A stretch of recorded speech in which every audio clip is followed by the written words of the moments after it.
Hello दोस्तों, आज की हमारी कहानी बेटा श्रवण था या ये आप जान पाएंगे पूरी कहानी देखने के बाद। कहानी अच्छी लगे तो लाइक ज़रूर कीजिएगा। माँ कुंभ नहाने चलोगी? काफ़ी दिन से कह रही थी कि मुझे गंगा नहा ला, इस बार तुम्हें नहला लाता हूँ। आज ट्रेन का टिकट करा लिया है। यह सुनकर सरोज चहक उठी। तो सच कह रहा है श्रवण? मुझे यकीन नहीं हो रहा। यकीन करो माँ, ये देखो टिकटें। श्रवण ने जेब से टिकटें निकाल कर सरोज को दिखाई और बोला, अब जाने की तैयारी कर लेना। जो जो सामान चाहिए बता देना, अगले हफ्ते आज के ही दिन चलेंगे। कौन कौन चलेगा बेटा? सभी चल रहे हैं ना? नहीं माँ, सब जाकर क्या करेंगे? कुंभ पर बहुत भीड़ रहती है, सबको संभालना मुश्किल होगा। बस हम दोनों ही चलेंगे। सरोज ने राधा की ओर देखा। उनके अकेले जाने से कहीं बहू नाराज ना हो। उन्हें लगा कि इतनी उम्र में अकेले बेटे के साथ कैसे जाएंगी? श्रवण कैसे संभालेगा उन्हें? घर में तो जैसे तैसे अपना काम कर लेती हैं, बाहर कैसे उठेंगी बैठेंगी? घड़ी घड़ी श्रवण का सहारा मांगेंगी। फिर कहीं सबके सामने ही श्रवण झल्लाने लगा तो दुविधा हुई उन्हें। अब क्या सोचने लगी माँ जी? आपके बेटे कह रहे हैं तो घूम आइए, हम सब तो फिर कभी चले जाएंगे। इसके बाद पूरे 12 साल बाद ही कुंभ पड़ेगा। बहू, क्या श्रवण मुझे संभाल पाएगा? सरोज ने अपना संशय सामने रखा तो श्रवण हंस पड़ा। माँ को अब अपने बेटे पर विश्वास नहीं है। जैसे आप बचपन में मेरा ध्यान रखती थी वैसे ही रखूंगा। कहीं भी आपका हाथ नहीं छोड़ूंगा। खूब मेला घुमाऊंगा। श्रवण की बात पर सरोज प्रसन्न हो गई। उनकी चिर प्रतीक्षित अभिलाषा पूरी होने का जा रही थी। कुंभ स्नान कर मोक्ष पाने की कामना वह कब से कर रही थी। कई बार श्रवण से कह चुकी थी कि मरने से पहले एक बार कुंभ स्नान करना चाहती हूँ। कुंभ पर नहीं ले जा सकता तो ऐसे ही हरिद्वार ले चल। वक्त खिसकता रहा, बात टलती रही। अब जब श्रवण अपने आप कह रहा है तो उनका मन प्रसन्नता से नाचने लगा। उन्होंने बहू बेटे को आशीर्वाद से लाद दिया। रात दिन का सफ़र तय कर माँ बेटे दोनों इलाहाबाद पहुँचे। सरोज का तो सफ़र में ही बुरा हाल हो गया। ट्रेन की धड़धड़ के शोर और सीटी ने रात भर सरोज को सोने नहीं दिया। खैर, सोते जागते सरोज का सफ़र पूरा हुआ। गाड़ी इलाहाबाद स्टेशन पर रुकी तो प्लेटफॉर्म की चहल पहल और भीड़ देखकर वह हैरान रह गई। श्रवण ने अपने कंधे पर बैग टांग लिया और एक हाथ से माँ का हाथ पकड़कर स्टेशन से बाहर आ गया। अब सरोज और श्रवण ने ऑटो रिक्शा पकड़कर गंगा घाट तक पहुंचने का मन बनाया। ऑटो रिक्शा ने मेला क्षेत्र शुरू होते ही उन्हें उतार दिया। करीब किलोमीटर पैदल चल करके वो गंगा घाट तक पहुँचे। गिरते पड़ते बड़ी मुश्किल से एक डेरे में थोड़ा सा स्थान मिला। दोनों ने चादर बिछाकर अपना सामान जमाया और नहाने चल दिए। सरोज ने अपने अब तक के जीवन में इतनी भीड़ नहीं देखी थी। उन्हें लग रहा था कि जैसे किसी दूसरे लोक में आ गई हैं। वह श्रवण का हाथ कस कर थामे थी। भीड़ में रास्ता बनाता श्रवण उन्हें गंगा किनारे तक ले आया। यहाँ भी खूब भीड़ और धक्कम धक्का था। श्रवण ने हाथ पकड़कर माँ को स्नान कराया, फिर स्वयं किया। सरोज ने फूल बताशे गंगा में चढ़ाए। जाने कब से मन में पली इच्छा पूरी हुई थी।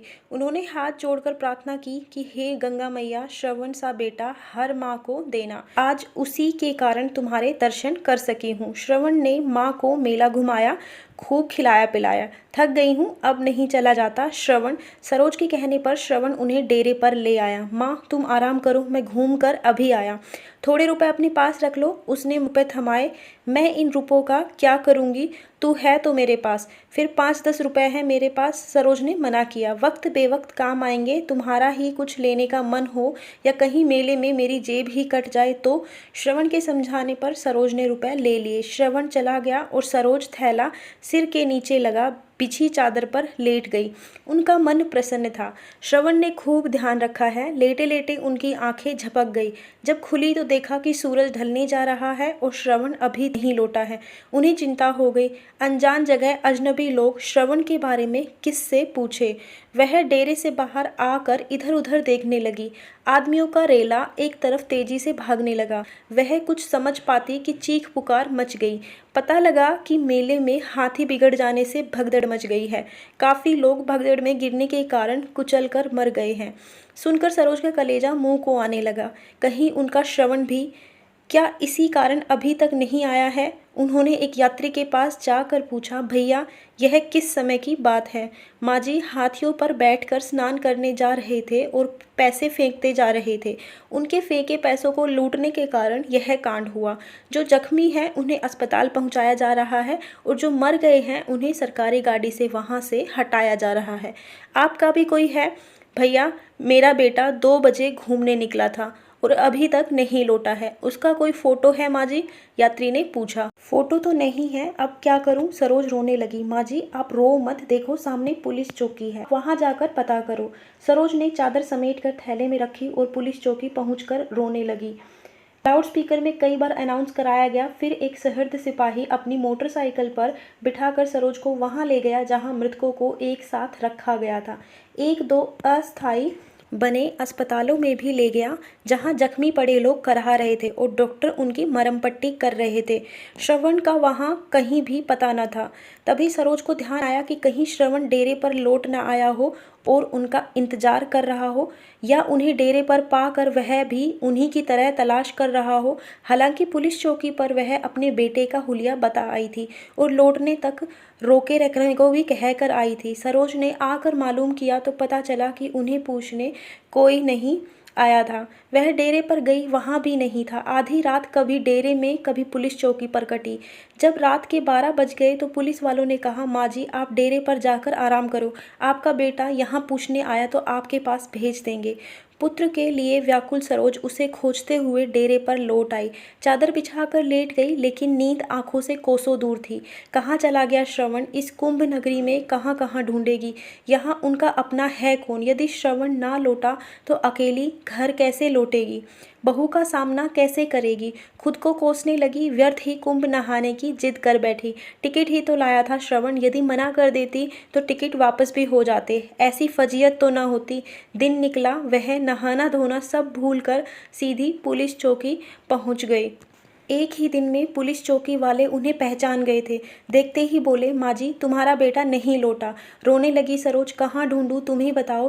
किसी ने मार काट कर कहीं डाल दिया हो तो सरोज का रोते रोते बुरा हाल हो गया। अम्मा धीरज धरो, हम जरूर कुछ करेंगे। सभी डेरों पर अनाउंस कराएंगे, आपका बेटा मेले में कहीं भी होगा, जरूर अब तक पहुँचेगा। आप अपना नाम और पता लिखा दो। अब जाओ स्नान ध्यान करो। पुलिस वालों को भी सरोज से हमदर्दी हो गई थी। सरोज डेरे पर लौट आई। गिरती पड़ती गंगा भी नहा ली और मन ही मन प्रार्थना की कि गंगा मैया मेरा श्रवण जहाँ भी हो कुशल से हो। और वहीं घाट पर बैठकर हर आने जाने वाले को गौर से देखने लगी। उनकी निगाहें दूर दूर तक आने जाने वालों का पीछा कर रही थी, कहीं श्रवण आता दिख जाए। गंगा घाट पर बैठे सुबह से दोपहर हो गई, कल शाम से पेट में पानी की बूंद भी न गई थी। ऐठन सी होने लगी। उन्हें ध्यान आया आगे की कहानी पार्ट 2 में मिलेगी। धन्यवाद दोस्तों। कहानी अच्छी लगी हो तो लाइक ज़रूर कर दीजिए, चैनल को सब्सक्राइब कर लीजिए ऐसे ही और कहानियों के लिए।